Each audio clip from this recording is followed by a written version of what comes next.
Galó, prazer muito grande estar contigo hoje. Você tem liderado a Renner ao longo aí das últimas décadas e, como você sabe, nós estamos falando aqui de empresas que se transformaram para vencer. E a Renner claramente é uma vencedora no segmento de vestuário aqui no Brasil, né? Então eu queria começar esse bate-papo perguntando um pouco para você. Qual foi a fórmula mágica que a Renner desenvolveu ao longo das últimas décadas para entregar um valor tão grande para os acionistas e se destacar tanto nesse seu setor? Quando eu cheguei aqui, a empresa realmente estava desposicionada, né? Mas era uma empresa tradicional, que então tinha 8 lojas, o fundador tinha feito um belo de um trabalho, os antigos executivos também tinham feito um trabalho muito bom a nível do que a empresa era, enfim. Então a primeira coisa que eu me perguntei foi o seguinte, por que essa empresa já foi tudo isso e hoje está assim? Tá? Então a primeira coisa que eu fiz, vamos resgatar, vamos ver qual é a identidade dessa empresa, o que é esta empresa, qual é a sua proposição de valor. Ela era tão forte que essa empresa andou de lado 7 ou 8 anos, mas quando nós fizemos uma pesquisa, as pessoas diziam assim, eu me lembro, só para dar um exemplo e quantificar, talvez seja mais claro, a gente perguntava assim, onde você compraria a moda feminina? E 24% diziam que comprariam na Renner. Onde você efetivamente comprou? Só 12%. Então, as pessoas queriam aquela proposição de valor, não é, que era produtos de qualidade, com preços competitivos, mas a empresa não estava dando. Então, foi isso, quer dizer, o que fez essa Renner no passado ter uma marca tão forte? Vamos resgatar isto, né, vamos atualizar e até hoje, né, a gente faz isso. Né, aquela empresa que tem como proposta de valor ser cúmplice da mulher moderna, com produtos de qualidade, preços competitivos, muita moda, em ambientes práticos e agradáveis, com excelência na prestação de serviços, sempre encantando e inovando de uma forma sustentável. Eu acho que um núcleo, uma proposta de valor, ela tem um conteúdo e ela tem uma forma. O conteúdo, se ele é bom, né, ele é intocável. O que você faz sempre, está constantemente fazendo, é exatamente na forma. Você está modernizando, você está acrescentando novas formas de fazer a coisa, você está acrescentando tecnologia, mas o núcleo continua o mesmo. Acho que esse é um bom ponto, porque a gente vê também que as empresas que têm se transformado são aquelas que conseguem equilibrar um foco, uma consistência na entrega da proposta de valor, mas que trazem ao longo do tempo elementos de inovação importante.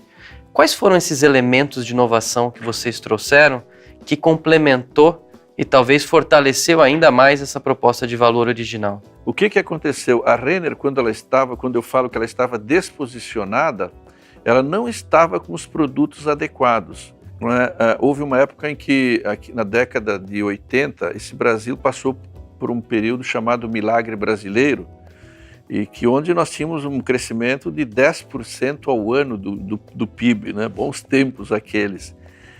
E naquele tempo, naquele momento, várias marcas internacionais vieram ao Brasil, mas licenciadas. Todas essas marcas que hoje são luxury brands, Yves Saint Laurent, Gucci, não é? Naquela época elas licenciavam para o Brasil.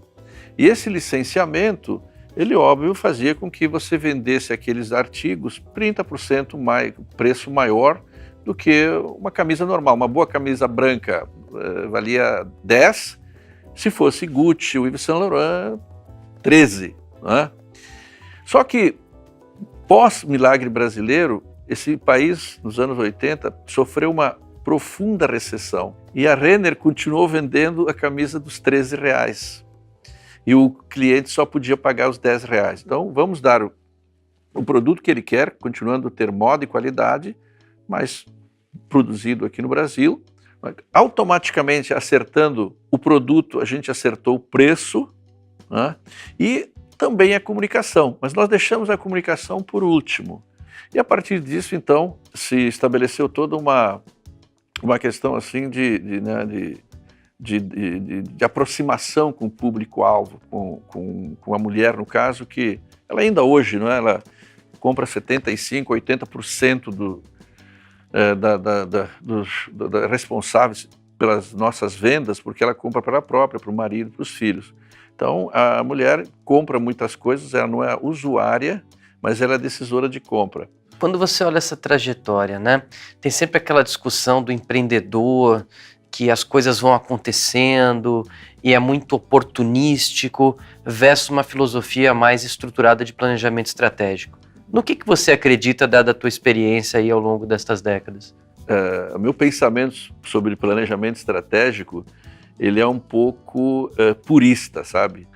Eu acho que planejamento estratégico, não é?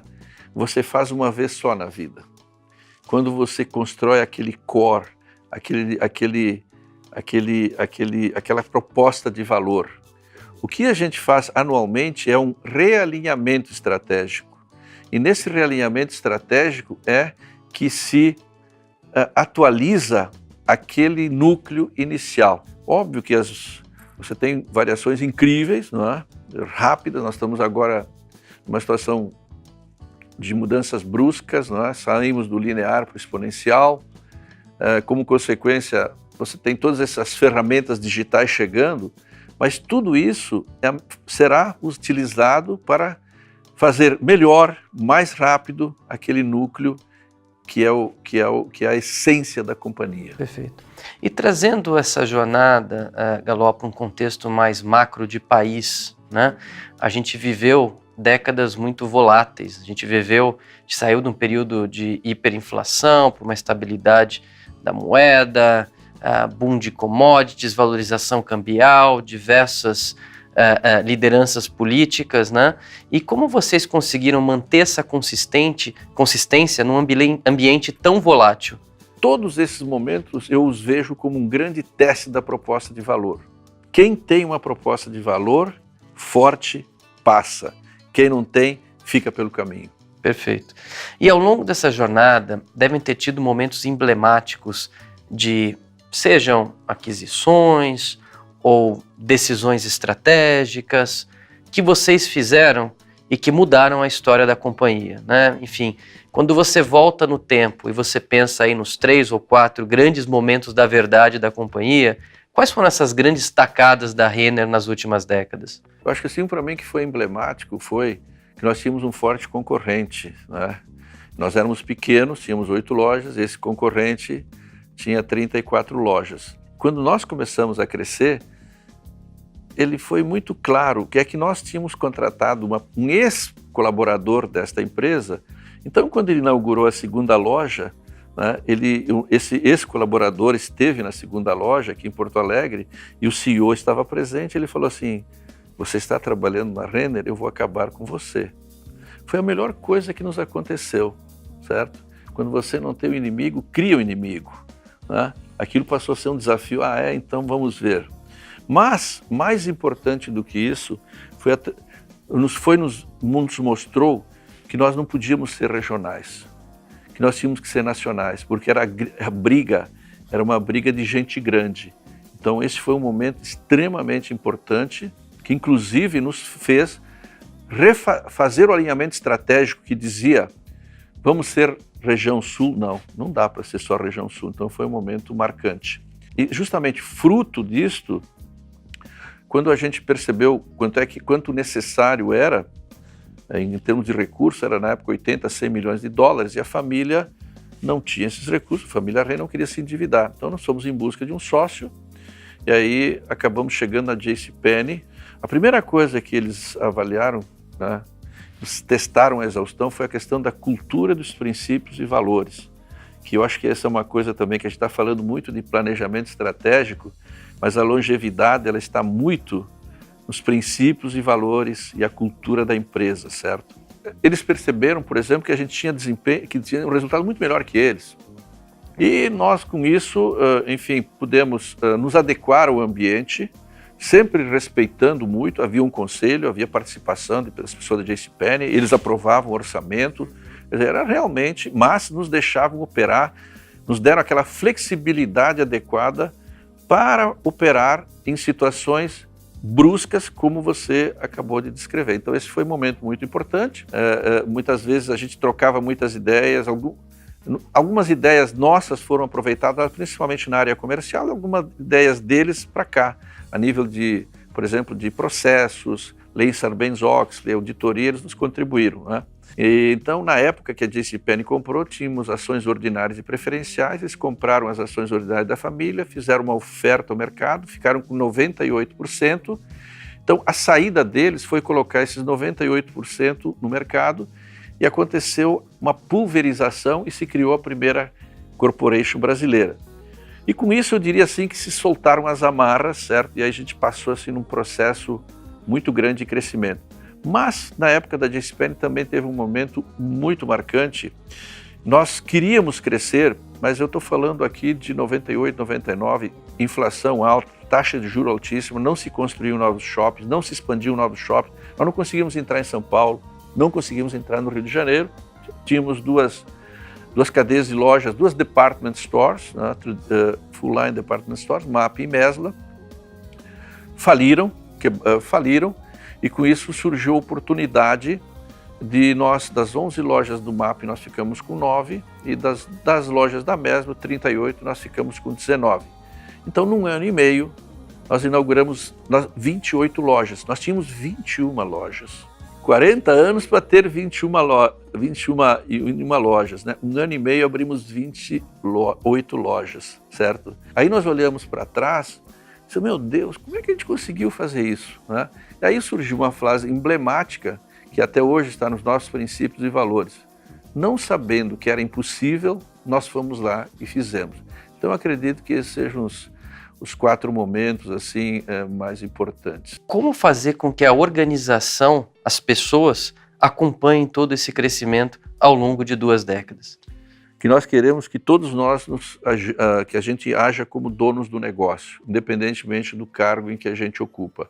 Então todas as grandes decisões não é uma pessoa que toma, é um time, né? E quando você envolve as pessoas, né, para construir uma solução, elas vão dar sangue, suor e lágrimas para que essa solução aconteça. Então eu acho que é muito importante, quando você é o líder, né, você talvez saiba, ou tenha vontade, ou tenha quase certeza que o caminho é esse.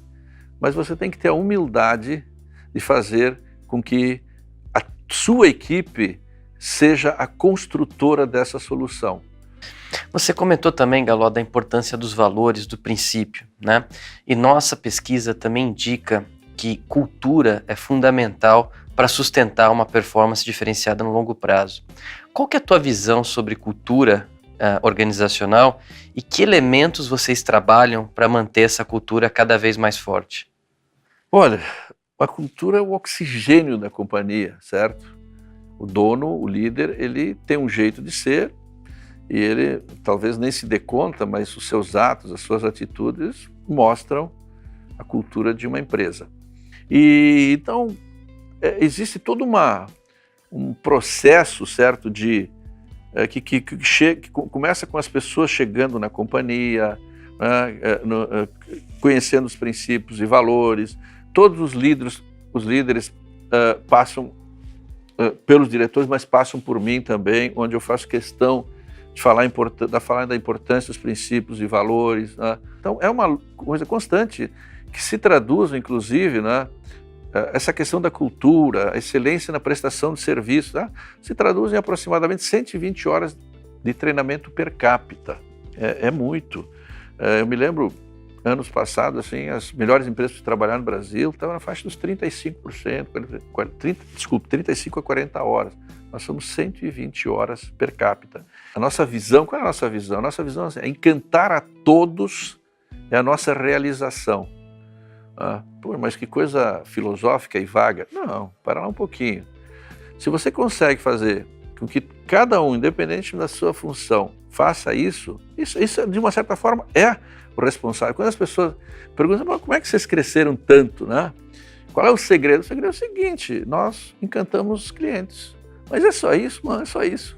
Mas e dinheiro, e capitalização, e não sei o quê, isso tudo é consequência, né? Eu acho que uma cultura, e a cultura, óbvio, ela começa com um exemplo, né? Eu tenho uma definição de cultura que eu gosto muito simples, singela. Cultura é o que acontece quando você não está presente, né?